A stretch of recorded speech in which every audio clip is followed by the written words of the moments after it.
Johnny మాస్టర్కి ఇంకా పెళ్ళి అవ్వలేదని అమ్మాయిలు చాలా మంది ఐ లవ్ యూ చెప్పడానికి రెడీగా ఉన్నారు. ఇలాంటి టైంలో మీరు మీ లవ్ స్టోరీ చెప్పకుండా ఈ స్టోరీ చెప్పారు. అసలు లవ్ స్టోరీ ఎలా స్టార్ట్ అయింది? లవ్ స్టోరీ ఏముంది, నేను బోర్ కొట్టినప్పుడల్లా రవీంద్ర భారతికి వెళ్తుంటా. అక్కడికి వెళ్ళి అక్కడ అదేదో జరుగుతూ ఉంటుంది షోస్ ఎవ్రీ టైం. వెనకాల కూర్చుంటా, వెళ్ళి బ్యాక్ కూర్చొని చూస్తూ ఉంటా జానీ మాస్టర్ ఎవరికి తెలియకుండా. అసలు నేను ఉన్నప్పుడు కూడా అంటే ఇంత పేరు రాకముందు నుంచి నేను అక్కడికి వెళ్ళాను. నాకు బోర్ కొడితే అక్కడికి వెళ్తాను. వాళ్ళు భరతనాట్యం చేస్తూ డ్రామాలు చేస్తుంటే నాకు నవ్వు వస్తుంటుంది. వాళ్ళు చేస్తుంటే అది నవ్వుకుంటూ చేస్తూ కొంచెం ప్రశాంతంగా అయ్యి తర్వాత వచ్చేస్తుంటా. అక్కడ ఓ అమ్మాయిని ఒక రెండు కళ్ళు చూసాను. 2 కళ్ళు ఐశ్వర్యలాగా ఉంటాయి కళ్ళు అవి చూసాను. తర్వాత ఫేస్ ఉంది, చాలా బాగుంటుంది ఆమె డాన్సర్.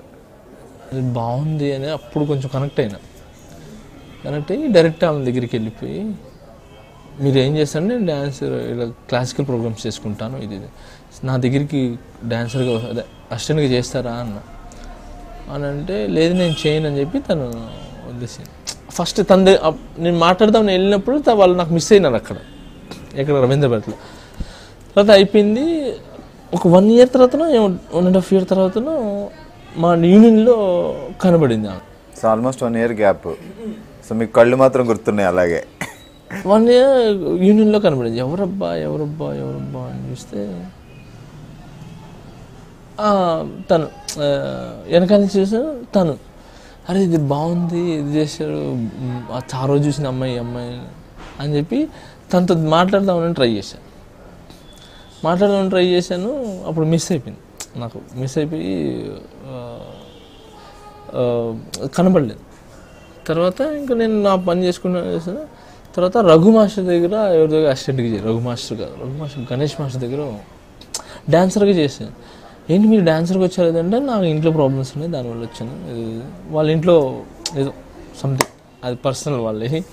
సో దానివల్ల తను వచ్చింది అని అంటే, సరే నా దగ్గర చేస్తారు అసిస్టెంట్గా అంటే చేస్తాను అని.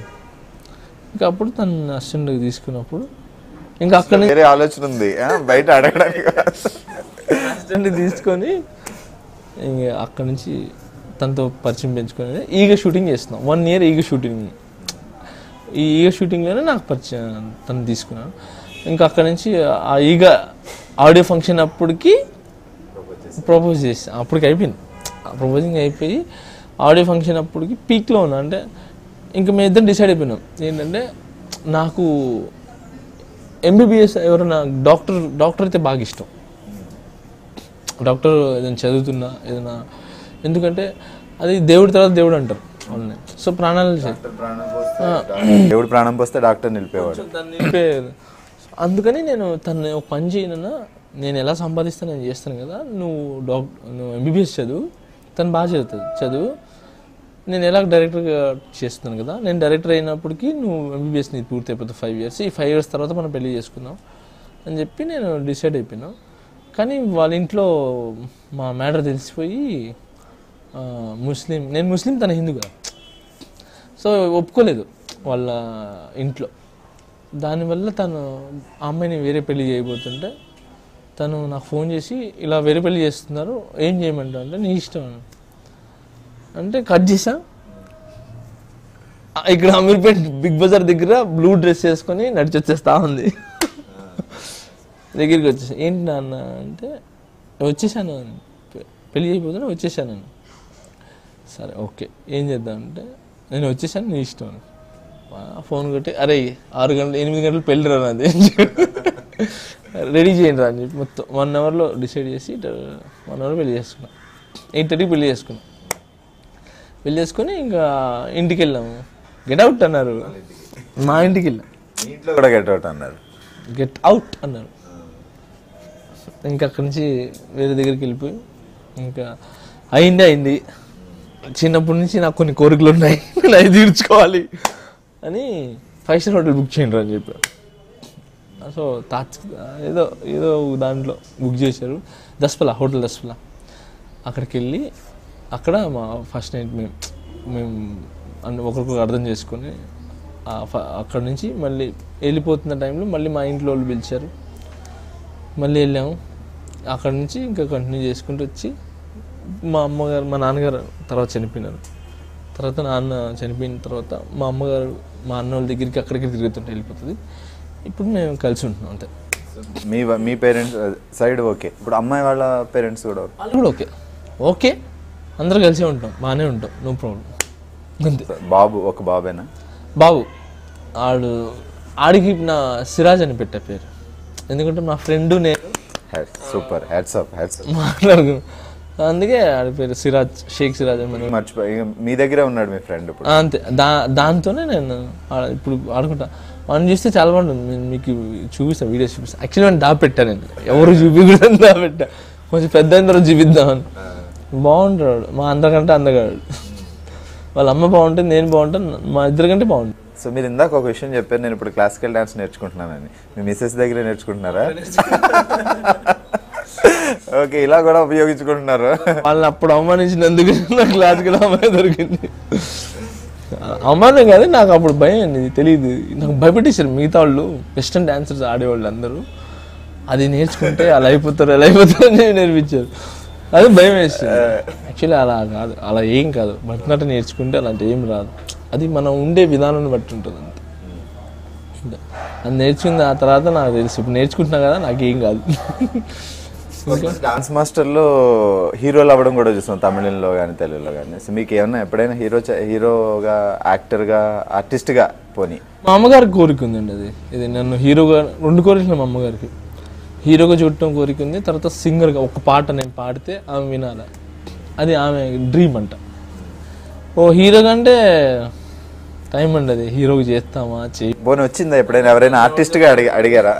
ఎవరు అడగలా ఆర్టిస్ట్గా? మీకేం సార్, బాగున్నారు. అడిగారు, 8 మూవీస్ వచ్చినాయి హీరోగా చేయమని. కానీ నాకు భయం అండి, ఒక్కసారి నేను అటు వెళ్ళాను అనుకోండి, నా హీరోలకు అందరికి దూరం అయిపోతాను భయం నాకు. కెరియర్ ఏమవుతుంది? ఒక్క సినిమా చేయొచ్చు కదా, ఏదో ఒక సినిమా అంటే నేను చెప్పా కదా. ఇప్పుడు నేను ఇంకొకటి, నేను ఇప్పుడు హీరోగా వచ్చాను అనుకోండి, ఇప్పుడు వీళ్ళకి నేను సాంగ్ అదే డేట్లో సాంగ్ చేయాల్సి వస్తుంది. ఆ సాంగ్లో ఆ టైంలో నేను చేయలేకపోతే, చరణ్ సార్ ఉన్నాడు, సేమ్ నాది క్లైమాక్స్ ఉంటుంది, ఆయన సాంగ్ ఉంటుంది, అప్పుడు ఏం చేస్తుంది, అందుకని భయం. కానీ మా అమ్మగారి కోరిక అయితే తీరుస్తాను. నాకు అలాంటి కథ దొరికినప్పుడు, ఫ్యూచర్లో జానీ గారిని హీరోగా చూసే అవకాశాలు మాకున్నాయి. అయితే అలాంటి నాకు కథ దొరికినప్పుడు ఎవరైనా, నేను ఇంకోటి చేస్తే పెద్ద డైరెక్టర్తోనా చిన్న డైరెక్టర్తోనా అలానే కాదు, టాలెంట్ ఎవరు ఉంటే బాగా నన్ను ఎవరు ప్రజెంట్ చేస్తే నాకు ఏం లేదు, నేను చేసి శివ అలాంటి సబ్జెక్ట్ చేస్తాను చేయను. అలాంటి ఏదైనా గట్టిగా మాస్గా, కొంతమంది వస్తారు డ్యాన్స్ కాన్సెప్ట్లు తీసుకుని వస్తారు. అవును, మీరు డాన్స్ మాస్టర్ కాబట్టి అలా వేరే జానర్, ఒక కిక్ బాక్సింగ్, తమ్ముడు లాంటి కథలు, ఒక అలాంటి ఏదైనా అంటే చేస్తా. అది ఏంటి, నేను సెట్ అవుతానంటే జనాలకి, లేదంటే మనం అయినా నేను బాగుంటుందండి, నాకేం తెలుసు. డైలాగులు చెప్పాలా ఏమనుకుంటున్నారు, ఒక డైలాగ్ చెప్పాలన్నా కొరియోగ్రాఫర్ ఏముందండి, కంపోజ్ చేస్తాం, షూట్ చేస్తాం, అలా చేసేయండి అని చెప్తే మనం కూర్చుంటాం కాలు మీద కాలేసుకుని. అది డాన్స్ మాస్టర్ ఆలోచిస్తున్నారు, మీ ఫీల్డ్లో మీరు ఉన్నారు, బయట మీకు ఎంతమంది ఫ్యాన్స్ ఉన్నారో మీకు ఏం తెలుస్తుంది, మాకు తెలుస్తుంది. బాగా పాపం నా గురించి చాలామంది చెప్పే, చాలామంది అడిగారు కూడా నన్ను, మా ఫ్యాన్స్ కూడా మాస్టర్ హీరో చేయండి అని చెప్పి అడిగారు. తర్వాత అమ్మాయిలందరూ బాగా అడుగుతుంటారు, పెళ్ళి ఎందుకు చేసుకున్నారు మీరు, హీరో చేయొచ్చు కదా, అంత తొందరగా ఎందుకు పెళ్లి చేసుకున్నారు. లో ప్రపోజల్స్ కూడా వస్తుంటాయి అప్పుడప్పుడు. వస్తే కానీ ఇంట్లో చెప్పకూడదు. చెప్పారా ఇప్పుడు? తను ఆల్మోస్ట్ మీతో చాలా రోజులు జర్నీ చేసింది కాబట్టి తను అర్థం చేసుకో. ఫోన్ వస్తే ఆమెకి ఇచ్చేస్తా, ఎవరో చేశారు, నేనంటే ఇష్టం ఉంటా, ఏమంటాను అంటే తను ఏమైనా క్యాజువల్గా చెప్తుంది, తను మామూలుగా మాట్లాడుతుంది అందరితో, ఫ్యాన్స్ నన్న కామన్ అది అని అంటుంది. అంతేగాని ఏ రోజు నన్ను సినీ ఫీల్డ్లో ఉండి, తను యాక్చువల్లీ సినీ ఫీల్డ్లో ఉండి యాక్చువల్లీ ప్రాబ్లమ్స్ అవుతాయి, కానీ ఈ రోజు వరకు నాకు ఏం ప్రాబ్లం రాదు. ఆ డౌట్స్ కానీ, తను నన్ను ఇబ్బంది పెట్టడం కానీ, ఇంటికి లేట్గా ఎందుకు వస్తాను. నేను బ్యాచిలర్ లైఫ్లో ఎలా ఉన్నానో ఇప్పటికీ నేను అలాగే ఉన్నాను, నన్ను అలాగే తను ఉంచింది. నువ్వు నీలానే ఉండు, నా గురించి ఏం మార్చుకోకు, నువ్వు అదే 12 గంటకి రా. అంటే మీరు చేసే వర్క్ తనకు తెలుసు. నాకు అసలు తన సైడ్ నుంచి నాకు ఏ ఇబ్బంది లేండి చెప్తున్నా. తను నాకు అందరూ అంటారు నేను దొరకటం ఆయనకు అదృష్టం అని. ఆమె దొరకటం నాకు అదృష్టం, ఎందుకంటే నన్ను కరెక్ట్ రూట్లో పెడుతుంది. లైక్ తను సూపర్. తన గురించి ఎంత చెప్పినా నేను దాన్ని విలువ నేను కట్టలేను తన గురించి. ఎందుకంటే నన్ను అందరూ అవాయిడ్ చేసినప్పుడు తను పట్టుకుంది. తను ఫస్ట్ టైం తనే నాకు చేయి పట్టుకుని లేపింది. మీకోసం తను అన్ని వదులుకొని వచ్చింది కాబట్టి డెఫినెట్గా తను మిమ్మల్ని బాగా అర్థం చేసుకుంది. చిన్నప్పటి నుంచి వాళ్ళ అమ్మ నాన్న వదులుకొని తన మతాన్ని వదులుకొని తను కన్వర్ట్ అయిపోయింది. ఓకే, అందుకే అయేషా అని పెట్టాను. అందుకే ఆయిషా అని పెట్టాను. నేను బలవంతం ఏం చేయలేదు. తనే ఏంటంటే నువ్వు నీలో నేను సగం అయిపోయినప్పుడు నేను ఒకలాగా నువ్వు ఒకలాగా ఎందుకు ఒకటే ఇంట్లో ఉంటే బాగుంటుంది. సో తనే కన్వర్ట్ అయిపోయి తను నాకు బాగా సపోర్ట్ చేసింది. తను కన్వర్ట్ అయినందుకు నేను తను పొగట్లేదు. అది రావడం చాలా కన్వర్ట్ అవ్వడం కదా, మిమ్మల్ని అర్థం చేసుకొని అది రాదండి. ఎందుకంటే చిన్నప్పటి నుంచి ఒకరిని పూజిస్తాం మనం, ఇంకొకరి దానికి వెళ్ళాలంటే చాలా కష్టం. అలాంటిది తను వదిలేసి వచ్చేసిందంటే ఓన్లీ నా ప్రేమ గురించి, నా గురించి మాత్రం, అంతే. మీరు అంత బాగా ప్రేమించారు. అందరిలో మిమ్మల్ని హీరోగా చూస్తాం, మాకు అర్థమైపోయింది, మేము ఫిక్స్ అయిపోయాం అక్కడ.